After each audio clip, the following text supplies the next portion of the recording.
Hi, my name is David Burnite. I'd like to tell you a little bit about my big grandma.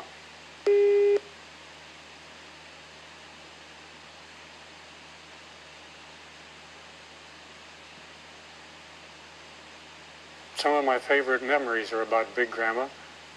I called her Big Grandma because I also had a little grandma.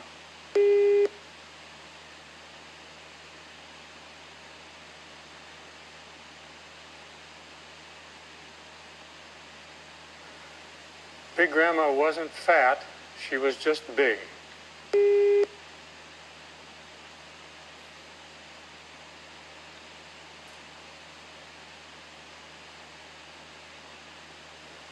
She grew up in Illinois of pioneer settler stock, and she just had big bones and was a big woman.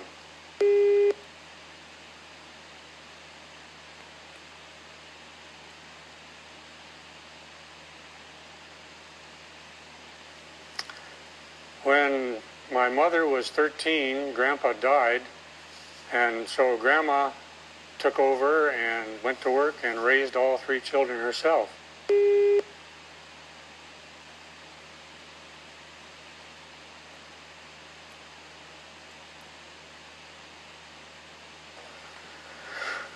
When I came along, Grandma was living about half the time with our family and half the time with her son. So I always considered her a member of our family.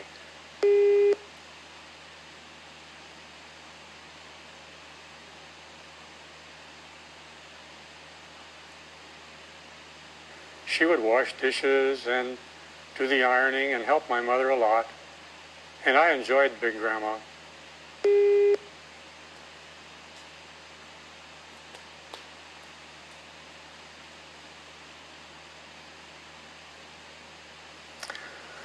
We had a cabin up in the mountains, and we'd go up every June, and Grandma would go with us.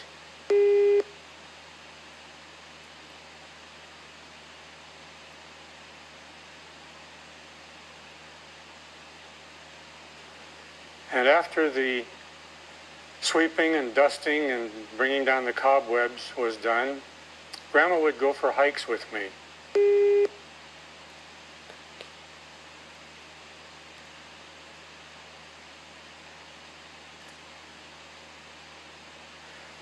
She was an old lady, but she was a sturdy old lady.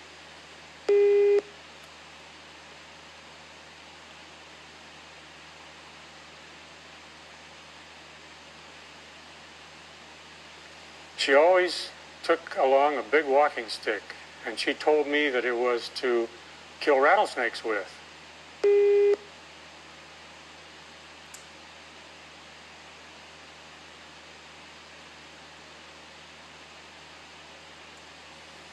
She had grown up in a place where the horses grazing on the prairie in Illinois were sometimes bitten by rattlesnakes, which would lie in the prairie clover.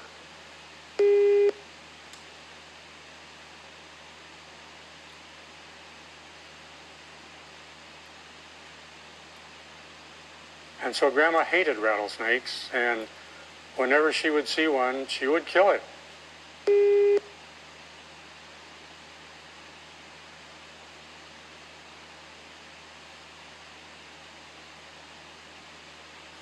And as a matter of fact, when we'd find one on our hikes on the trail, Grandma would beat its head off with her walking stick.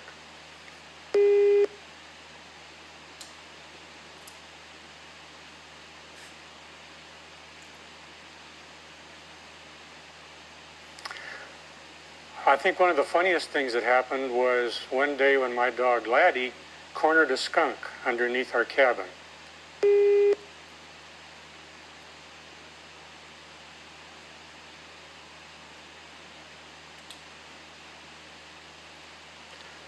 Wow, what a smell that was.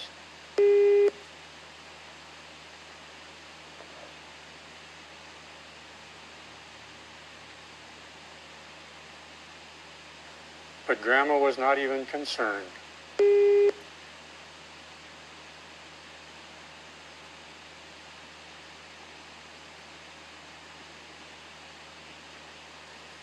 That was the day we discovered that Grandma had lost her sense of smell.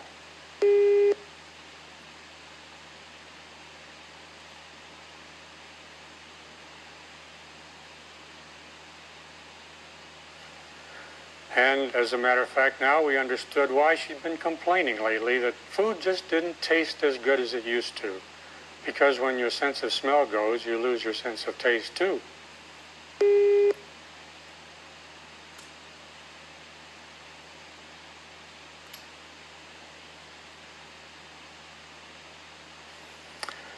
Grandma had been born in 1860, and she told me that when she was 5 years old, her father took her down to the railway crossing to see President Lincoln's funeral train go by.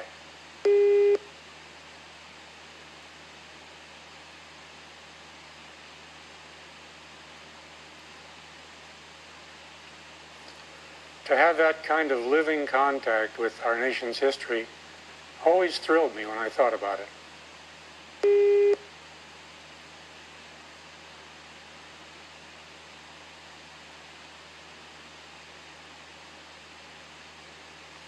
Grandma lived to be almost 102, and on her 100th birthday, President Eisenhower sent her a birthday card.